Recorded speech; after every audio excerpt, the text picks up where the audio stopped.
ಗೌಡ್ರೆ 10 ನಿಮಿಷ ತಾವು ಹಿರಿಯರಿದ್ದೀರಿ ಗೌಡ್ರೆ. ನೀವು ಎಷ್ಟು ಹಿರಿಯರು ಗೌರವ ಕೊಟ್ಟಿರಿ ನನಗೆ ಗೊತ್ತದ.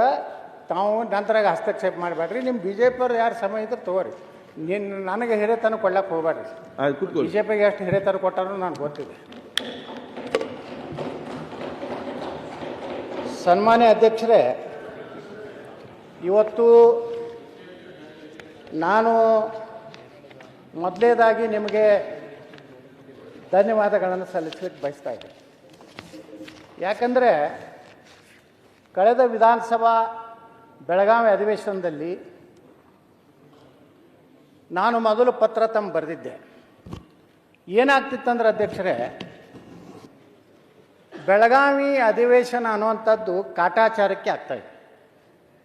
10 ದಿವಸದಲ್ಲಿ ಯಾವುದೇ ರೀತಿ ಚರ್ಚೆ ಆಗೋದಿಲ್ಲ. ಅದರಲ್ಲಿ ಸಭಾತ್ಯಾಗ, ಧರಣಿ, ಒಬ್ರಿಗೊಬ್ಬರು ಘರ್ಷಣೆ ಈ ರೀತಿ ಆಗಿ ತಾವೆಲ್ಲ ಸಾಕಷ್ಟು ಅದನ್ನು ಕಂಟ್ರೋಲ್ ಮಾಡಲಿಕ್ಕೆ ಪ್ರಯತ್ನ ಮಾಡ್ತೀರಿ. ಒಂದು ಸಲ ಪಾಪ ತಾವು ಆಡಳಿತ ಪಕ್ಷದ ಪರವಾಗಿ ಮಾಡ್ತೀರಿ, ಒಂದು ಸಲ ವಿರೋಧ ಪಕ್ಷದ ಪರವಾಗಿ ಮಾಡ್ತೀರಿ, ಕೆಲವೊಮ್ಮೆ ನ್ಯೂಟ್ರಲ್ ಆಗಿರ್ತೀರಿ. ಯಾವ್ಯಾವ ಗೇರ್ಗಳು ಎಲ್ಲಿ ಯಾವಾಗ ಹಾಕಬೇಕು ಅನ್ನೋದು ತಮಗೆ ಭಾಳ ಚೆನ್ನಾಗಿ ಗೊತ್ತಿದೆ. ಆದರೆ ಅಧ್ಯಕ್ಷರು ಏನಾಗಿದೆ ಅಂದರೆ, ತಾವೇನು ನಿರ್ಣಯ ಹೋದ ಅಧಿವೇಶನದಲ್ಲಿ ತೊಗೊಂಡ್ರಲ್ಲ, ಮೊದಲನೇ ದಿವಸದಿಂದಲೇ ಉತ್ತರ ಕರ್ನಾಟಕದ ಅಭಿವೃದ್ಧಿ ಬಗ್ಗೆ ಚರ್ಚೆ ಆಗಬೇಕಂತ ಹೇಳಿ ಈ ಸಲನೂ ಮತ್ತೆ ನಾ ಪತ್ರ ಬರೆದಿದ್ದೆ.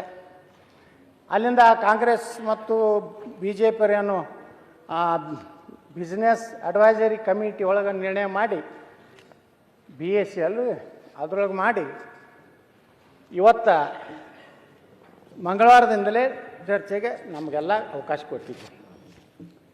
ಅದು ದುರ್ದೈವ ಏನಂದರೆ, ಭಾಳಷ್ಟು ಜನ ಉತ್ತರ ಕರ್ನಾಟಕ ಬಗ್ಗೆ ಮಾತಾಡ್ತಾರೆ. ನಾನು ಇಷ್ಟೇ ನಿಮ್ಗೆ ವಿನಂತಿ ಮಾಡ್ಕೋದು, ನನಗೆ ಸ್ವಲ್ಪ ಆಯಿತು ತನಬೇಡ್ರಿ. ನಮ್ಮದು ಮೂಡ್ ಬೇರೆ ಕಡೆ ಹೋಗ್ಬಿಡ್ತಾರೆ. ತಾವು ಸಮಾಧಾನದಿಂದ ಕೂತು ಕೇಳಿದ್ರೆ ನಾ ಭಾಳ ಜಲ್ದಿ ಮುಗಿಸ್ತಿರ್ತೇನೆ. ಏನಾರ ನಾನು ಮತ್ತೆ ಗಾಡಿ ಜಾಗ್ತದೆ. ಅದಕ್ಕೆ ಅಧ್ಯಕ್ಷರೇ, ನಾ ಹೇಳೋದು ಏನಂದರೆ, ಉತ್ತರ ಕರ್ನಾಟಕ ಸುಮಾರು 69 ವರ್ಷಗಳು ಕರ್ನಾಟಕ ಏಕೀಕರಣಗೊಂಡ ನಂತರ ಯಾಕೆ ಅಭಿವೃದ್ಧಿ ಆಗಲಿಲ್ಲ? ಯಾಕೆ ಇವತ್ತು ದಕ್ಷಿಣ ಕರ್ನಾಟಕ ಅಭಿವೃದ್ಧಿ ಆಯಿತು? ಯಾಕೆ ಉತ್ತರ ಕರ್ನಾಟಕ ಅಭಿವೃದ್ಧಿ ಆಗಲಿಲ್ಲ?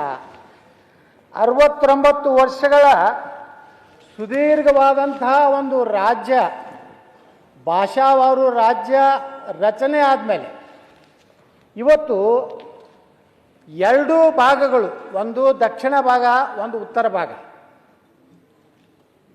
ಸಾಮ್ಯತೆ ಯಾಕೆ ಬರಲಿಲ್ಲ ಅನ್ನುವಂಥದ್ದು ಸಹ ಭಾಳಷ್ಟು.